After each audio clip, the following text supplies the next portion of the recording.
96.9। आप देख रहे हैं बहस बिहार की और आपके साथ मैं हूं विवेक। इससे पहले कि मुख्यमंत्री जो बात कह रहे थे महिलाओं और लड़कियों के उत्थान के लिए काफी अहम बात थी, इसे हमने आपको बताना जरूरी समझा, इसलिए उस लिंक को हमने नहीं तोड़ा। लेकिन आज जिसकी हम बात कर रहे हो, एक ऐसे सूत्र की बात करेंगे, ऐसे लिंक की बात करेंगे जो धमाके पर धमाके किए जा रही है। दरभंगा जंक्शन पर पार्सल धमाके की जांच के लिए एफएसएल की टीम पहुंच गई। इसमें एक नया अपडेट हम आपको बता रहे हैं, लेकिन इस पूरे मामले को समझाने के लिए ग्राफिक्स के जरिए हम आपको दिखाते हैं कि आखिर मामला क्या है। दरभंगा स्टेशन पर रेल पार्सल में धमाका हुआ, प्लेटफॉर्म पर रखे कपड़े के पार्सल में यह धमाका हुआ। तीसरी बात जो इसमें खुलकर आई सामने इस पूरे मामले में कि धमाके से कपड़े के जो बंडल है उसमें आग लग गई। इसके अलावा क्या हुआ इस पूरे मामले में, बंडल में बंद कुछ कपड़े जले भी जो वहां पर बिखरे पड़े थे। हल्का धमाका होने के कारण जान की कोई क्षति नहीं हुई, यह पता लगाने की कोशिश जब तक की जाती लोगों में भगदड़ मची थी। कपड़ों के बीच एक छोटा सा बोतल मिला है और इस बोतल को ही यह बताया जा रहा कि कहीं ना कहीं उसमें रखे हुए लिक्विड से धमाका हो सकता है, क्योंकि वो कुछ रसायन हो सकता है। तो चलिए, रेल पार्सल में धमाका हुआ, इसके बाद हम आपको इस पूरे मामले के बारे में वृत्तांत से बताएंगे। लेकिन सबसे पहले हम चलते हैं पटना स्टूडियो। ललन सिंह हमारे साथ डिफेंस एक्सपर्ट मौजूद हैं, पूर्व डीजी अशोक कुमार गुप्ता हमारे साथ मौजूद हैं, बीजेपी से प्रवक्ता विनोद शर्मा मौजूद हैं, कई और मेहमानों को हमने बुलाया है ताकि इस मॉड्यूल का हम पता लगा पाए।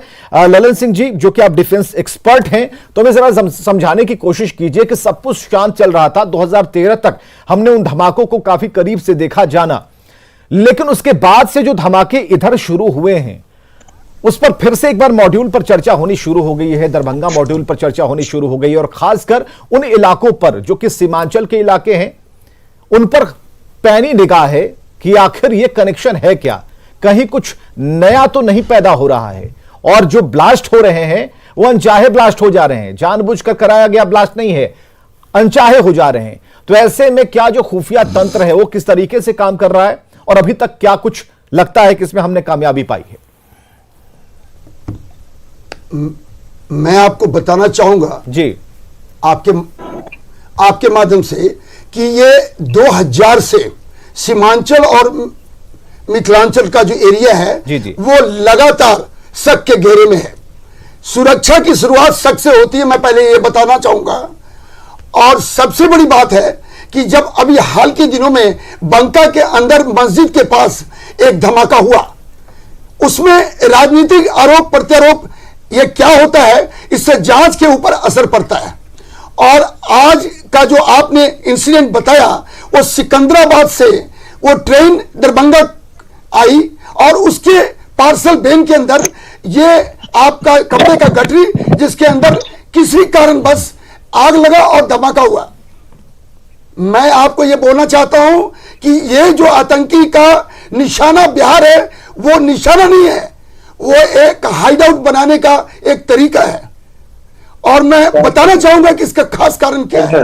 मिथिलांचल और सीमांचल ये दोनों नेपाल के खुले हुए बॉर्डर के नजदीक का है और बगल में बारसोई, कालियागंज, रायगंज और ये इस्लामपुर सेक्टर जो कि बांग्लादेश से मिलता जुलता एरिया है। सवाल इस बात का है कि अगर आप बोधगया को देखें, उसके बाद यासीन भटकल को देखें, सीआरपीएफ का 2008 का जो आतंकी था वो भी मधुबनी से पकड़ा गया, और उसके बाद चन्ना स्वामी स्टेडियम जो कि बेंगलोर में है, उसका भी आतंकी जो पकड़ा गया था वो सीतामढ़ी से पकड़ा गया था। 2021 में मैं आपको बताना चाहूंगा, फरवरी में जो 7 पिस्टल का कनेक्शन जम्मू के आतंकियों के साथ हुआ, इसका मतलब है कि यह सोची समझी प्लानिंग है। और यह जो सीमांचल और मिथिलांचल है, इसके ऊपर हमारी ज्वाइंट इंटेलिजेंस कमेटी जो है वो बता रही है कि यह इलाका पूरा निशाने पे नहीं है, हाइड आउट बनता जा रहा है। और अगर इसके ऊपर पूरी चौकस नजर नहीं रहेगी स्टेट गवर्नमेंट की, भारत सरकार की और एजेंसियों की, तो यह बहुत बड़ा एक साजिश के तौर पे हो सकता है कि बिहारी नहीं, इसके माध्यम से भारत के किसी कोने में बहुत बड़ा एक आतंकी हमला हो जाए और चलिए, इसका नुकसान ललन सिंह को ऐसा लगता है कि कहीं ना कहीं ये जो सुगबुगाहट है, ये चीजें हो रही है भीतर खाने, काम चल रहा है और काफी तीव्र गति है। इंटेलिजेंस की जहां तक बात है, यहां पर कहीं ना कहीं कुछ कमियां हैं, जिसे बाद में ये कहा जा रहा है कुछ चीजों को छुपाया जा रहा है। पूर्व डीजी अशोक कुमार गुप्ता हमारे साथ हैं। अशोक कुमार गुप्ता जी, किस तौर पर आप इसे देख रहे हैं इन धमाकों को? क्योंकि जो ब्लास्ट अभी छिटपुट जरूर लग रहे हैं, लेकिन किसी बड़े धमाके की ये आठ है।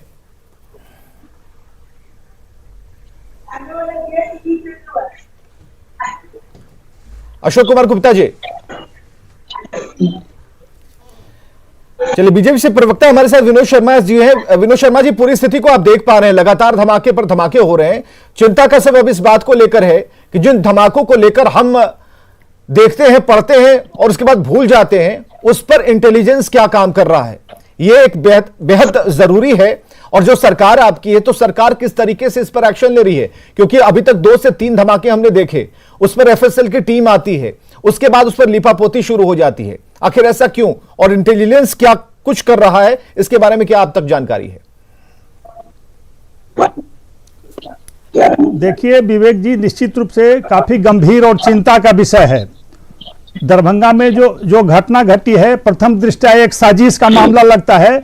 साजिश के तहत वहां पर ब्लास्ट की सामग्री भेजी गई है, जिसका जांच एसएफएल की टीम कर रही है। और निश्चित रूप से उसमें जो एड्रेस है, वो जहां से भेजा गया उसका पूर्ण एड्रेस नहीं है। यहां पर भी अधूरा एड्रेस जिसके नाम से आया है। लेकिन सरकार गंभीर है, पूरा प्रशासन गंभीर है। और 2000 से सारी दुनिया जानती है कि बिहार में आतंकी घटनाएं घटनी शुरू हुई है। लगातार 2006 में, 8 में, 11 में हमारे प्रधानमंत्री जब 13 में गांधी मैदान में भाषण दे रहे थे, सीरियल बम ब्लास्ट हुआ था। लेकिन भारत सरकार और आदरणीय प्रधानमंत्री जी इस पर सख्त थे। आतंकवादियों का मनोबल गिरा है, घटनाएं निश्चित रूप से देश में कमी हुई है और उनकी गिरफ्तारियां हुई है, उन पर कार्रवाई हुई है। और बिहार में भी हमारी जो सरकार है, भाजपा जदयू की सरकार, किसी भी सूरत में ऐसे आतंकवादियों को बर्दाश्त नहीं करेंगी, चाहे वो किसी से जुड़े हुए हों, उन पर कड़ी से कड़ी कार्रवाई करेगी, उनकी गिरफ्तारी करेगी। लेकिन लोग पूछ रहे हैं, और एक्शन क्या, प्लान एक्शन क्या है, भीतर ख्याल में क्या चल रहा है? कोई तो मानचित्र आपने तय किया होगा कि इस मानचित्र पर हमको चलना है, या फिर जो आपके पास जो रिपोर्ट, आपकी सरकार तक रिपोर्ट आती होगी, उस पर हम आगे चलेंगे। हो क्या रहा है? धमाके तो हो रहे हैं, ये तो दिख रहा है। देखिए आंतरिक रिपोर्ट सरकार का होता है, प्रशासन का होता है, उसको हम चैनल पर नहीं प्रसारित कर सकते हैं, क्योंकि वो बहुत सतर्क होते हैं। जो आतंकवादी होते हैं बहुत चालाक होते हैं। अगर चैनल पर डिबेट में आएगा वो प्रसंग, तो निश्चित रूप से वो सजग हो जाएंगे। आप बताएं ना बताएं, वो तो अपनी कार्रवाई चल रही है। कांग्रेस से आजम बारी प्रवक्ता हमारे साथ जुड़े हुए। आजम बारी जी, जो स्थिति है उसे आप देख पा रहे हैं, चिंता का सबब है, और इस मुद्दे को ध्यान में लाने का मकसद बस यही है कि धमाके जो हो रहे हैं उसके पीछे की जो सच्चाई है उस पर ध्यान आकृष्ट होना चाहिए कि हो क्या रहा है। क्योंकि लोग देख रहे हैं, अब सभी लोग समझ रहे हैं कि ये धमाका